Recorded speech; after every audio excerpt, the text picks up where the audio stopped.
आज की कहानी बड़ी ही विश्व प्रसिद्ध कहानी है और इस कहानी की जो खासियत है वो ये कि इसे पढ़ते सब हैं, सुनते सब हैं, लेकिन इस कहानी को समझते बहुत कम हैं। कौन सी कहानी है? खरगोश और कछुए की रेस की कहानी। The hare and the tortoise. The hare and the tortoise. खरगोश और कछुआ। A hare once challenged. Once का मतलब होता है एक बार। एक बार एक खरगोश ने चुनौती दी। किसे चुनौती दी? किसे चैलेंज दिया? अ टॉर्टस टू अ रेस। एक बार एक खरगोश ने एक कछुए को रेस के लिए चुनौती दी और इसके बाद में इन दोनों में रेस शुरू हुई। आफ्टर सम डिस्टेंस, कुछ दूरी के बाद, when the hare could not see the tortoise, कुछ दूरी के बाद जब खरगोश कछुए को नहीं देख सका, यानी कि रेस हो रही थी, खरगोश ने पीछे मुड़ के देखा तो उसे जो है कछुआ दिखाई नहीं दिया। तब ही डिसाइडेड टू रेस्ट। तब खरगोश ने आराम करने का फैसला किया। खरगोश ने सोचा कि कछुआ धीरे धीरे आ रहा है, तब तक मैं आराम कर लेता हूँ। He decided to rest. खरगोश ने रेस्ट करने का डिसाइड किया। मीनवाइल का मतलब होता है इसी बीच। The tortoise kept on. Keep on going. Keep on going का मतलब है किसी काम को जारी रखना। इसी बीच जो कछुआ था उसने स्लोली, धीरे धीरे अपनी रेस को जारी रखा, यानी कि वो चलता रहा। When the hare woke up. जब खरगोश जागा, वेकअप यानी जागना। ही रेन।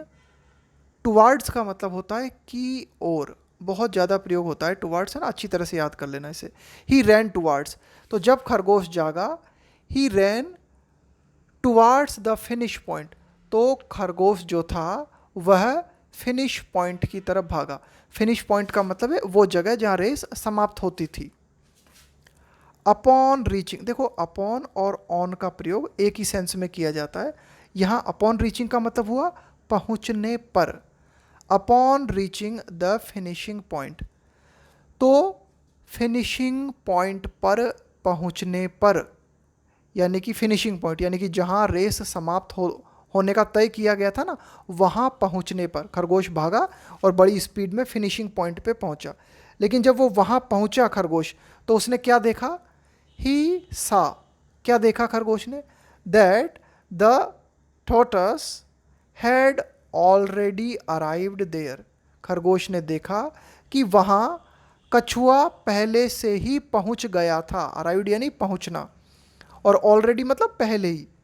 तो खरगोश ने देखा कि फिनिशिंग पॉइंट पर कछुआ पहले ही पहुँच गया था। He was surprised. तो जो खरगोश था उसे बड़ा आश्चर्य हुआ। He was surprised and thought. और खरगोश ने सोचा, हाउ इज दिस पॉसिबल, यह कैसे संभव है?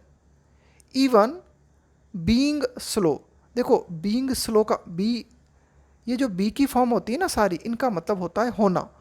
इवन बीइंग स्लो, और इवन का मतलब है यहाँ तक कि, के बावजूद, कि स्लो होने के बावजूद भी the tortoise did not give up. कि भाई ठीक है, ये बात सही है कि कछुआ बहुत धीमी चाल से चलने वाला प्राणी था, लेकिन धीमा होने के बावजूद the tortoise did not give up. Give up का मतलब होता है हार मान लेना, एंड हार मान लेना या प्रयास करना छोड़ देना। एंड स्टीडली का मतलब होता है नियमित, लगातार। Reached the finish point. लेकिन धीरे होने के बावजूद खरगोश ने हार नहीं मानी। एंड स्टीडली, और नियमित, लगातार जो है चलता रहा और चलते चलते रीच्ड द फिनिश पॉइंट, चलते हुए जो फिनिशिंग पॉइंट था वहाँ पहुँचा। ऑल द एनिमल्स, सारे की सारे जो एनिमल्स थे, वर चीयरिंग। देखो चीयर करने का मतलब होता है जय जयकार करना, किसी की होता है ना मैच में जब कोई जीत जाए तो उसके लिए चिल्लाते हैं, सब शाउट करते हैं। तो इस तरह से ऑल द एनिमल्स, सारे की सारे जानवर जो थे वे शाउट कर रहे थे, जय जयकार कर रहे थे। किसके लिए? फॉर द टॉर्टस, खरगोश, कछुए के लिए। फॉर द टॉर्टस, खरगोश तो जो है तमाशा देख रहा था, है ना। तो सारे की सारे जो एनिमल्स थे वे कछुए के लिए जो है चीयर कर रहे थे, यानी कि कछुए की जय जयकार कर रहे थे। मॉरल, संदेश बहुत ही अच्छा है इस कहानी का कि यदि आप अपने लक्ष्य को प्राप्त करना चाहते हो तो भले ही धीरे चलो लेकिन लगातार चलते रहो। स्लो एंड स्टडी, देखो स्लो का मतलब हुआ धीरे और स्टडी का मतलब हुआ यहाँ पे नियमित, यानी कि लगातार। तो स्लो एंड स्टडी का मतलब होता है, एक विचार है ये स्लो एंड स्टडी।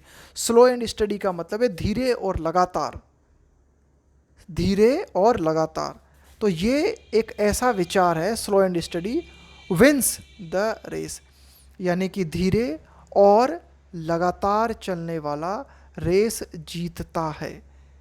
धीरे और लगातार चलने वाला रेस जीतता है। तो ये कहानी जो है बहुत ही विश्व प्रसिद्ध है, मैंने शुरुआत में भी कहा था, लेकिन इस कहानी को हमेशा अपने दिल में बहुत ज़्यादा संभाल के रखना ज़रूरी है, बार बार इस पर मंथन करना ज़रूरी है, क्योंकि इतनी पुरानी ये कहानी है, सालों से चली आ रही है। तो वास्तव में इस कहानी का जो मैसेज है ना, वो मैसेज समझने लायक है। तो इस कहानी पर जो है मेडिटेट करें, इस कहानी पे ध्यान दें, और आपका अपना स्वयं का जो लक्ष्य है उस लक्ष्य को पाने के लिए आपकी चाल भले ही कछुए जैसी हो, लेकिन उस चाल को जो है लगातार बनाए रखें।